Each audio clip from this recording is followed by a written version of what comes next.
plus de 7000 agents seront recrutés au titre des concours de la fonction publique session 2023. C'est ce qui ressort du point du Conseil des ministres de ce 19 avril. L'institution d'une contribution spéciale sur la consommation de certains produits et services a aussi été abordée. Le résumé des grandes décisions du Conseil à suivre dans ce journal. Près d'une semaine après le déguerpissement des marchands de bétail installés à la gare routière Ouaga Inter, une équipe de la commune de Ouagadougou livre sa version à l'opinion publique. Les premiers responsables de l'instance communale étaient face à la presse ce 19 avril. On fait le point dans un instant. Et enfin, le Burkina Faso en marche vers l'informatisation du cadastre foncier. Après un recensement dans plusieurs communes et villages lotis, le ministre en charge de l'urbanisme a officiellement remis ses bases de données spatiales à son collègue en charge de l'économie. Voilà pour le sommaire. Bonjour et bienvenue à ce journal.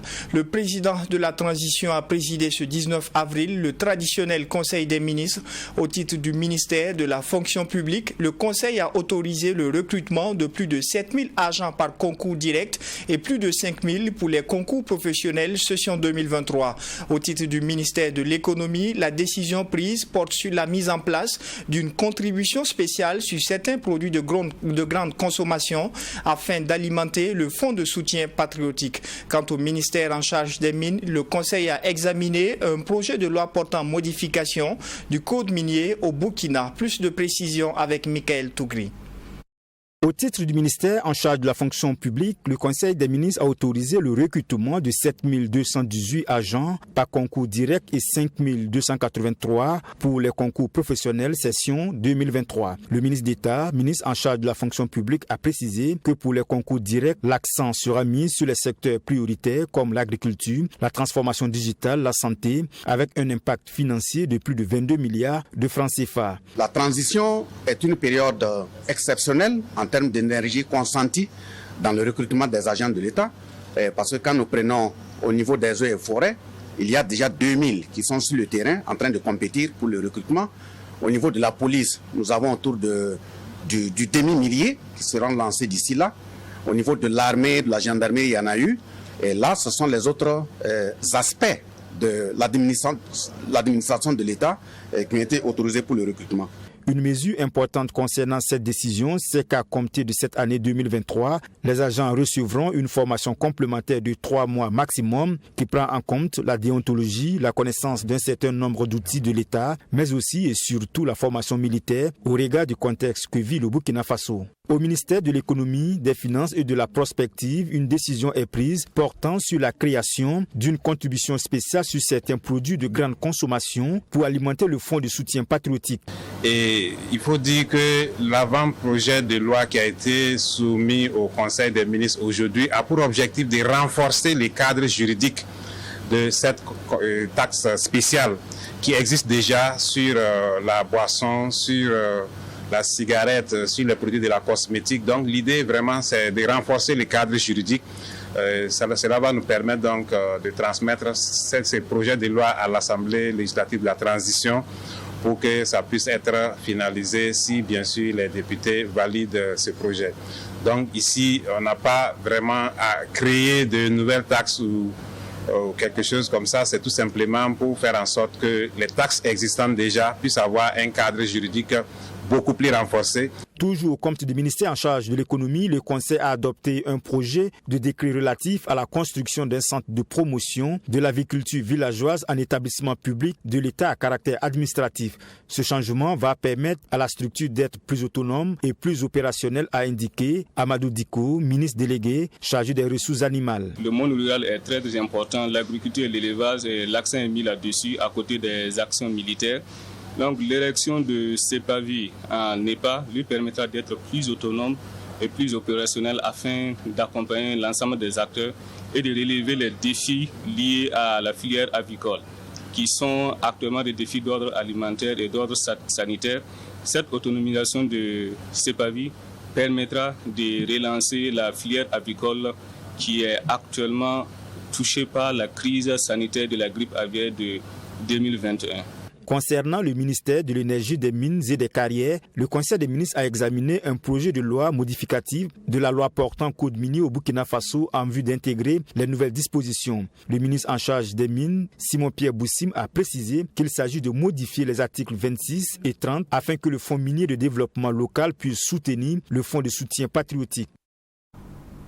Et le Conseil des ministres de ce mercredi a également adopté au titre du ministère de la Santé un décret relatif aux modalités de prise en charge financière du traitement des cancers par la radiothérapie au Burkina. 3 catégories de patients ont été identifiées selon les explications du ministre Robert Lucien Kargougou. Le Conseil a adopté un décret relatif aux modalités de prise en charge financière du traitement des cancers par la radiothérapie au Burkina Faso. Au terme de ce décret, 3 catégories de patients ont été identifiées. Pour ce qui concerne la première catégorie, elle concerne tous les patients qui disposent d'une assurance maladie, qu'elle soit nationale ou internationale. Pour ces patients, ils assurent eux-mêmes leur prise en charge en collaboration avec leur assureur. Pour ce qui concerne la deuxième catégorie, elle concerne les patientes qui présentent un cancer féminin, c'est-à-dire un cancer du col de l'utérus ou un cancer du sein. Cette catégorie concerne aussi les enfants de moins de 15 ans qui présentent un cancer, et cette catégorie concerne aussi les patients qui présentent un cancer de la prostate. Et aussi, elle concerne cette catégorie les indigents. Donc pour cette catégorie, l'État assure 100% de la prise en charge financière du traitement par la radiothérapie, ce qui est énorme. Et pour la troisième catégorie, elle concerne tous les patients qui ne sont pas pris en compte par les 2 premières catégories suscitées. Et là, l'État assure 70% de la prise en charge financière et les 30% sont assurés par le patient. Et donc, l'adoption de ce décret permet d'améliorer l'accessibilité financière des populations, des patients au traitement par la radiothérapie au Burkina. Et nous restons avec le ministre en charge de la Santé qui s'est rendu à Bobo-Dioulasso le week-end dernier pour constater de visu l'état d'avancement des travaux de l'hôpital de référence. C'est un CHU d'une capacité de 500 lits en construction grâce au partenariat entre le Burkina Faso et la République populaire de Chine.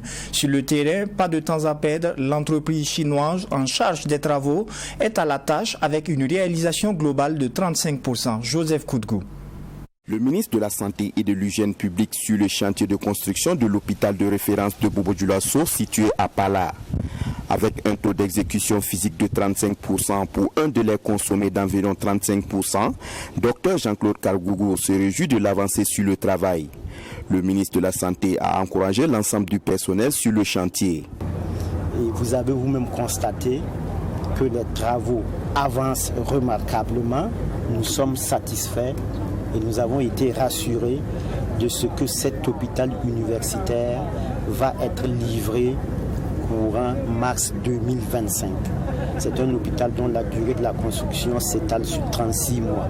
Et donc là, nous sommes vraiment rassurés que courant 2025 à mars 2025, cet hôpital va être achevé et va être remis au gouvernement pour sa mise en service. Vous avez vu aussi la qualité des infrastructures avec un laboratoire de contrôle qui est mis en place pour vraiment s'assurer que nous allons avoir un CHU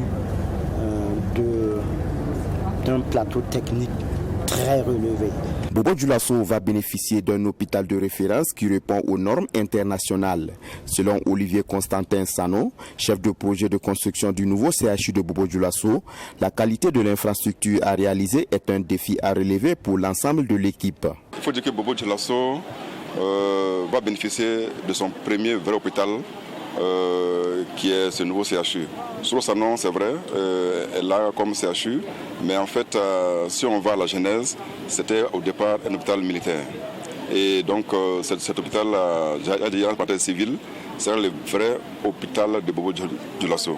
Et donc, au regard aussi de l'évolution des populations dans la région des Hauts-Bassins, il est de bon droit que Bobo aussi puisse en tout cas bénéficier de cette infrastructure sanitaire de haut niveau que les autorités sanitaires ont bien voulu en tout cas accorder pour cette région et pour le Burkina tout entier. Du reste, ça va permettre aussi de résorber un peu l'accueil des patients et diminuer un peu les recours vers d'autres centres qui ne sont pas dans cette région. Bâti sur une superficie de 30 hectares pour un coût de 60 milliards de francs CFA, l'hôpital sera doté de 500 lits avec des équipements ultramodernes qui vont permettre de soulager les populations de Bobo-Dioulasso. Une semaine après son adoption en Conseil des ministres, le décret portant mobilisation générale et mise en garde a été signé ce mercredi par le président de la transition, le capitaine Ibrahim Traoré. Avec une durée d'application de 12 mois, ce décret de 14 articles précise les modalités de réquisition ainsi que le champ des libertés qui seront touchées et celles préservées. Plus de précisions sur le contenu dans cet élément de Mamidriana Kamabou. Le décret sur la mobilisation générale et la mise en garde permet de fournir aux services et aux troupes engagées les moyens nécessaires à l'accomplissement de leur mission. Une commission de réquisition est mise en place auprès du ministre chargé de la Défense et des gouverneurs des régions. Sont concernés par la présente mobilisation générale les membres de forces de défense et de sécurité, les membres de forces de défense et de sécurité en position de non-activité, les jeunes gens de 18 ans ou plus, nos membres de forces armées nationales, physiquement adaptés, appelés à s'enrôler selon les besoins exprimés par les autorités compétentes. Pendant la mobilisation générale et la mise en garde, les populations peuvent également s'organiser sous l'encadrement des forces de défense et de sécurité pour défendre leur localité contre toute forme de menace, notamment les groupes terroristes, conformément au texte en vigueur. Dans les zones où se déroulent des opérations militaires, le commandement militaire est responsable de l'ordre public aux côtés des autorités civiles responsables et exerce avec elles la coordination des mesures de défense civile avec les opérations militaires. Le gouvernement peut prendre des mesures exceptionnelles nécessaires de mobilisation citoyenne en vue de faciliter ou renforcer les opérations de sécurisation du territoire national. Les présidents d'institutions et les membres du gouvernement sont habilités à prendre des mesures de mise en œuvre des actions de solidarité et de contribution dans le cadre de la mobilisation générale et de la mise en garde en ce qui le concerne au sein de son département. Une commission de litige est créée dans chaque région pour traiter des litiges qui viendront à naître de l'application ou de l'exécution du présent décret. Ce décret de 14 articles a été pris en vue de défendre l'intégrité du territoire national, de restaurer la sécurité sur l'ensemble du territoire et d'assurer la protection des populations et de leurs biens contre la menace et les actions terroristes. 5 jours après le déguerpissement des marchands de bétail anarchiquement installés à la gare routière Ouaga Inter, une équipe de la commune de Ouagadougou a livré sa version à l'opinion publique. Face à la presse, le directeur de cabinet de la délégation spéciale de la commune a fait le point des circonstances ayant abouti à ce déguerpissement. Alexis Wenkouni, Belem Naba. Sur 1832 têtes d'animaux ainsi que diverses autres marchandises saisies et mises en fourrière lors du déguerpissement des commerçants du marché à bétail de Ouaga Inter, il ne reste que 84 têtes de bétail. Tous ont été restitués aux propriétaires sans amende, explique Clément Wongo. C'est ce qui ressort de ce point de presse animé par la mairie centrale de Ouagadougou. Cette option de recourir à la force publique pour contraindre les commerçants à rejoindre le nouveau site qui leur est dédié se justifie par l'échec des différentes médiations pour une résolution pacifique du différend selon les conférenciers du jour. Ils ont refusé malgré le site, malgré le fait que le site qui a été aménagé soit plus adéquat. Si vous regardez de l'autre côté là, il n'y a pas de toilette là-bas, il n'y a pas de WC là-bas. Il n'y a rien. Ils allaient où? Le cimetière. L'autre côté, là, il y a toilette, il y a l'eau. C'est bien stabilisé, normal, éclairé. Sans vouloir entendre raison de la part des autorités communales, ces commerçants ont d'ailleurs préféré étendre le site qui faisait d'office de marché à bétail sur les tombes du cimetière de Toyibin, a déploré l'autorité communale. Loin d'être une cité sur l'Est, voici l'image que ces commerçants ont donnée au cimetière. Pourtant, le nouveau site qui leur est dédié est plus grand et présente toutes les commodités. Plus de 100 millions de francs CFA sont déjà investis dans ce projet, selon Elissa Ouedraogo de l'Agence municipale des grands travaux. Le site est plus grand que le site qu'ils occupaient actuellement. Et je peux vous dire qu'actuellement, et même en termes de commodité, là où ils sont, il y a plus de commodité que le site là où ils étaient. Et vous avez pu voir que nous avons dû clôturer. Ils ont même fait des extensions sur les cimetières parce que tout simplement, le site ne permettait pas de les recevoir tous. Et il y a toute une bonne partie qui est allée sur le cimetière. Alors que vous savez que bon, on ne peut pas légaliser en fait ces pratiques.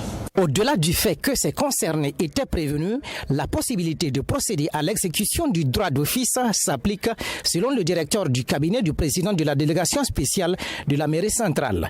Par conséquent, pas d'indemnisation de ceux qui ont perdu leurs marchandises. Cette exécution d'office, lorsque vous la faites, c'est ceux qui étaient installés là-bas qui endossent toutes les conséquences de l'exécution d'office. Ça, c'est du pur droit administratif. C'est pour répondre à ceux qui pourraient penser qu'il y a une quelconque indemnisation possible des marchands ou des femmes. Il n'y a pas d'indemnisation possible parce que nous leur avons donné toute la latitude de quitter et d'aller s'installer. Nous leur avons offert toutes les alternatives possibles. Le site de Ouagar-Inter est bâti sur une superficie aménagée d'environ 2 hectares avec un coût de réalisation à hauteur de 4 milliards de francs CFA. Inaugurée depuis le 8 avril 2021, cette gare devrait créer plus de 350 emplois directs et plusieurs milliers d'emplois indirects selon les conférenciers. Depuis son approbation par l'Organisation des Nations Unies pour l'éducation, la science et la culture UNESCO en 2010, la Journée internationale de la langue chinoise est célébrée chaque 20 avril. C'est une journée qui vise à célébrer entre autres la pluralité des langues dans la diversité culturelle et à promouvoir l'utilisation égale des 6 langues officielles de l'UNESCO. À l'occasion de cette journée, votre télévision True TV s'est entretenue avec Rodrigue Penda, qui est interprète traducteur français-chinois et formateur en langue à Ouagadougou. Sanata Séré l'a rencontré pour vous. Je, en chinois, il va se prononcer wo. Donc quand vous allez dire, par exemple, je pars en train, je vais dire wo chi, ho chi. Comme le 20 avril de chaque année, la langue chinoise est à l'honneur ce jeudi 20 avril 2023. Cette langue est parlée par environ 1,3 milliard de personnes et ce sont en fait plusieurs langues chinoises communément désignées sous l'appellation de chinois. Parmi les principales langues chinoises parlées à travers le monde, la plus commune est le mandarin. C'est d'ailleurs ainsi que le chinois est devenu l'une des 6 langues officielles de l'Organisation des Nations Unies ONU en 2010. Au Burkina Faso, Rodrigue Pinda, un interprète traducteur français-chinois que nous avons rencontré, s'est intéressé à la langue chinoise depuis 2013. Il en fait aujourd'hui son gagne-pain. 我是 Pinda Rodrigue. 我是中文翻译，也是中文老师。Je dirais depuis 2013, cette langue non seulement m'a permis d'accomplir ce que je suis aujourd'hui, mais le plus intéressant dans ce métier, c'est le fait que vous rencontrez des personnes extraordinaires, des personnes, des hommes d'affaires, des personnes d'une autre culture qui vous apportent plein de choses. Et ça, c'est vraiment pas quantifiable en termes de monnaie, mais c'est grandiose. Cette langue dite langue du futur est devenue incontournable au plan international, surtout en communication et en échange de conversations. À ce jour, Rodrigue Pinda dit être sollicité un peu partout, notamment par les institutions, les sociétés, les commerçants ainsi que les étudiants. Au jour d'aujourd'hui, je dirais presque tout le monde est intéressé par la langue. Nous sommes sollicités par d'abord des institutions, des sociétés de la place, que ce soit des sociétés burkinabées ou bien des sociétés chinoises pour la traduction des documents, l'interprétariat, les conférences et les échanges d'affaires surtout. Et nous avons aussi les commerçants, les hommes d'affaires qui nous sollicitent pour la traduction aussi, l'interprétariat, et certaines fois pour la commande des marchandises. Nous avons également des étudiants qui aspirent à continuer des études sur la Chine, qui nous contactent pour apprendre la langue. Cet entretien était également l'occasion pour nous d'apprendre quelques mots en langue chinoise auprès de notre interprète traducteur français-chinois. Bonjour, en chinois, on dira ni hao ou jiao shang hao. Comment tu vas? On dira donc ni hao ma, tout simplement. Ni hao ma. En chinois, on dira I, 2, 1, 3, 5, 4, 5. Pour ce qui est de l'argent, les billets, donc on a I Mao qui est 1 franc à peu près, 1 yuan. Voilà. Bon, nous, on n'a plus les 1 franc ici, mais là, ils ont toujours le I Mao. Il y a I Tian renminbi, ça c'est 1000 yuan. Et Iwan renminbi, ça c'est 10 000 yuan. Les Nations Unies ont 6 langues officielles, à savoir l'arabe, l'anglais, le russe, l'espagnol et le chinois qui a été établi comme langue officielle de l'ONU depuis 1946. La date de célébration de cette langue, 20 avril, correspond à peu près au Guyu dans le calendrier chinois, célébré par les Chinois en l'honneur de Kangxi, celui-là même qui serait à l'origine de la création de la première écriture chinoise. On vous le disait en titre, le Burkina Faso en marche vers l'informatisation du cadastre foncier, une opération lancée par le ministère en charge de l'urbanisme qui a permis de collecter des plans d'urbanisme de 307 communes et 73 villages lotis. Le ministre en charge de l'habitat a remis les bases de données de ces opérations à son collègue en charge de l'économie. À terme, ce processus devrait permettre de détecter les anomalies dans le domaine du cadastre foncier. Assami Tiemtori. Entrepris par le ministère en charge de l'urbanisme, plusieurs tentatives de construction de bases de données ont été initiées, mais cette phase a pu voir le jour. Ainsi, les plans d'opération d'urbanisme de 307 communes loties et de 73 villages non lotis ont été assemblés et organisés en base de données. Comme vous savez, le gouvernement s'est donné comme priorité, ligne de priorité en termes de réforme, d'informatiser le cadastre. Et à ce niveau, chaque acteur de la chaîne foncière a une contribution à apporter. Et la nôtre consiste donc à mettre à la disposition du ministère en charge du cadastre foncier les plans de lotissement au niveau national que nous avons numérisés, traités et sur des formats qui sont exploitables par les services en charge du cadastre pour procéder à l'informatisation du cadastre foncier national. Ce travail en collaboration avec le ministère en charge des Finances a pour but de faire la transparence de la chaîne foncière, de la gestion des conflits, de la sécurité foncière, entre autres. C'est d'abord la transparence dans la gestion foncière qui est recherchée à travers la mise en numérisant les éléments à notre disposition.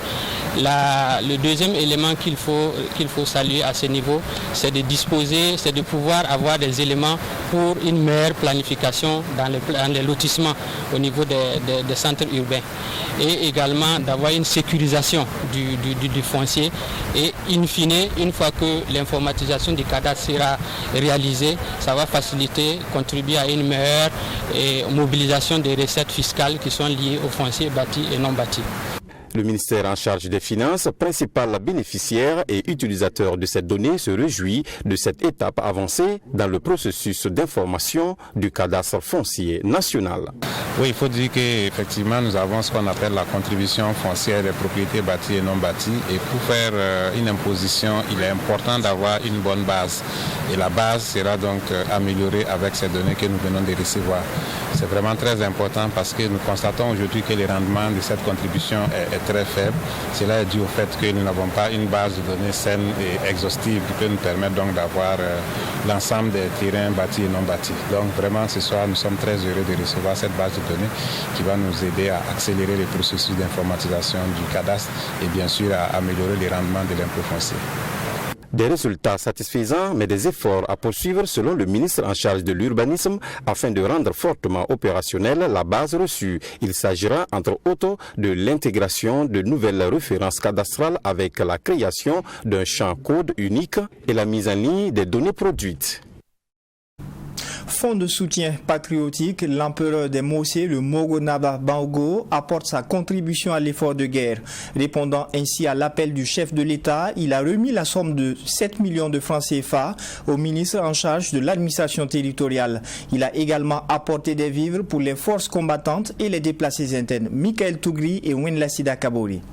C'est un don composé d'une enveloppe financière d'un montant de 7 millions de francs CFA, de 200 sacs de riz de 25 kg, de 22 sacs de riz de 50 kg, de 30 sacs de maïs de 50 kg, de 20 sacs de mil de 50 kg, de 20 sacs de sorgho de 50 kg et 10 cartons de sucre que le Mogo Naba Bango a remis au ministre de l'administration territoriale, de la décentralisation et de la sécurité ce 18 avril. Ce geste, selon le doyen de la Cour royale de Ouagadougou, le Widi Naba Kiba, vient en réponse à l'appel du président de la transition. Faisant suite à l'appel lancé par le chef de l'État pour la mobilisation de tous les fils et de toutes les filles du pays, afin de contribuer à contrer la grave crise sécuritaire que connaît notre pays, nous avons sonné la mobilisation générale de tout notre royaume à cet effet. La présente remise de contribution du royaume de Ouagadougou vient s'ajouter aux dons au profit des personnes affectées par cette crise que sont les déplacés internes en juillet 2022. Par ailleurs, les actions d'imploration et d'intercession auprès de nos membres, des ancêtres, sont menées pour demander une paix et une stabilité durable pour notre pays. Le ministre de l'administration territoriale, de la décentralisation et de la sécurité s'est réjoui de cette contribution du Mogo Naba. Selon le colonel Boukaré Zungrana, cela est un signe que le terrorisme est une préoccupation majeure de Sa Majesté et de toute sa communauté. Nous recevons avec beaucoup d'humilité, avec beaucoup de respect, parce que cela est un signe que c'est une préoccupation majeure de Sa Majesté. Et que cela également est un exemple qui pousse les autres citoyens à emboîter le pas de Sa Majesté. C'est vraiment avec honneur et l'humilité que nous recevons ces gens. Nous disons merci à Sa Majesté et merci au peuple burkinabé. Sa Majesté est restée constante sur sa position, constante sur sa volonté de voir son royaume en sécurité. Et nous ne pouvons que dire merci à Sa Majesté et souhaiter que Dieu lui donne longue vie, qu'ensemble nous puissions retrouver le Burkina de paix que nous avons connu. Faut-il le rappeler, cet apport est le fruit de la contribution de l'ensemble des filles et fils du royaume de Ouagadougou au titre de leur participation aux efforts consentis par les autorités pour endiguer la crise sécuritaire que connaît le Burkina Faso. Et on termine ce journal avec les moments de communion et de partage à Canal Plus Burkina à quelques jours de la fin du mois de Ramadan. Les premiers responsables de Canal Plus ont procédé à une rupture collective avec les collaborateurs et riverains. Canal Plus Burkina a également procédé à une remise de cartons de sucre au CERFI, le Cercle d'études, de recherche et de formation islamique. Fatima Tanikiema. Il est l'heure de la rupture du jeûne ce 18 avril 2023 au siège du Canal Plus Burkina. Collaborateurs et partenaires de la structure disposent d'un menu varié pour rompre le jeûne de ce jour. Les premiers responsables de Canal Plus Burkina ont voulu marquer d'une pierre blanche ce mois de Ramadan à travers ce partage de repas. Selon Jonathan Lett, directeur général de Canal+ Burkina, il était important pour eux d'organiser ce moment de convivialité sans distinction aucune. L'idée, c'est de prendre un moment pour communier, quelle que soit notre religion, notre foi, nos croyances. Beaucoup de gens ici ne sont pas forcément musulmans. L'idée, c'est d'être unis, tous ensemble, de prendre un moment pour célébrer. Et c'est ce qu'on essaie de faire. Et de plus en plus, les gens sont de plus en plus nombreux à chaque édition. On espère que la prochaine fois, il y aura encore plus de monde pour juste réunir les amis de Canal+ dans ce moment de communion et de célébration. Donc, merci beaucoup à tous ceux qui ont fait l'effort d'être là, qui se sont déplacés. Et j'espère qu'ils trouve aujourd'hui de l'apaisement et de la sérénité dans ce moment. Cette initiative de Canal+ Burkina, qui est à sa 3e édition, est appréciée positivement par les participants. Pour Joumigato Traoré, c'est une joie de prendre part à une telle activité. C'est une joie de partager ensemble le repas, c'est une joie de se retrouver en famille. Là, la famille est grande, il y a des partenaires, il y a des patrons, il y a le PCA même qui est là, il y a le DG qui est là, donc c'est une joie de partager le repas en famille.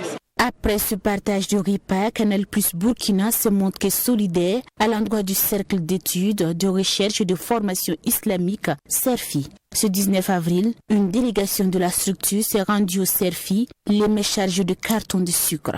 C'est une forme de tradition depuis maintenant plusieurs années que d'accompagner le CERFI, qui est un organisme qui nous plaît et qui nous parle beaucoup pendant le Ramadan.